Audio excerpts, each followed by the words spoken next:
নমস্কার বন্ধুরা, আমি সুভাষিসের কিচেনে আজকে নতুন একটা রেসিপি নিয়ে চলে এসেছি। এটা হচ্ছে ডাঁটা আলু পোস্ত। আমি আলুগুলো সেদ্ধ করে নিয়েছি, ডাঁটাগুলো সেদ্ধ করে নিয়েছি, টমেটো একটা কুচিয়ে নিয়েছি, একটু শুকনো লঙ্কা, এই সামান্য পরিমাণে তেল, আপনারা সর্ষের তেলেও করতে পারেন, রিফাইন তেলেও করতে পারেন। আর এটা হচ্ছে পোস্ত বাটা। তেলটা আমি দিয়ে দিলাম বন্ধুরা, 2 টেবিল চামচ মতো আমি বড় কলার 2 পলা তেল দিয়ে দিলাম। আমি একটু নুন দিয়ে দিলাম, নুনটা আপনাদের উপকরণে দেখাইনি, তাই এখন আমি তেলে নুনটা দিয়ে দিলাম একেবারে। এরপর শুকনো লঙ্কা আমি ফোড়ন দিয়ে দিলাম।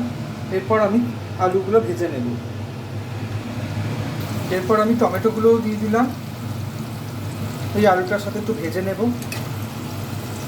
একটা টমেটো আপনারা ছোটো ছোটো করে কেটে নিতে পারেন।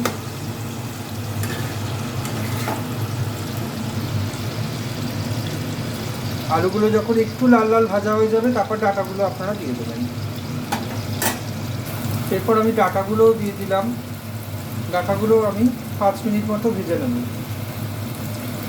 5 মিনিট মতো আমার এটা ভাজা হয়ে গেছে। এরপর আমি এবার পোস্ত বাটাটা এর মধ্যে দিয়ে দেবো।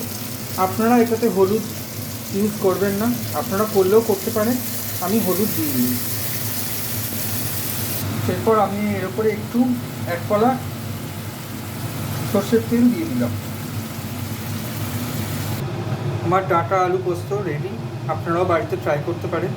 আর নতুন নতুন রেসিপি পেতে আমার সুভাষিস কিচেনের পেজটিকে লাইক করবেন আর সাবস্ক্রাইব করবেন। নতুন নতুন আপডেটে আপনারা নতুন নতুন রান্না পেয়ে যাবেন।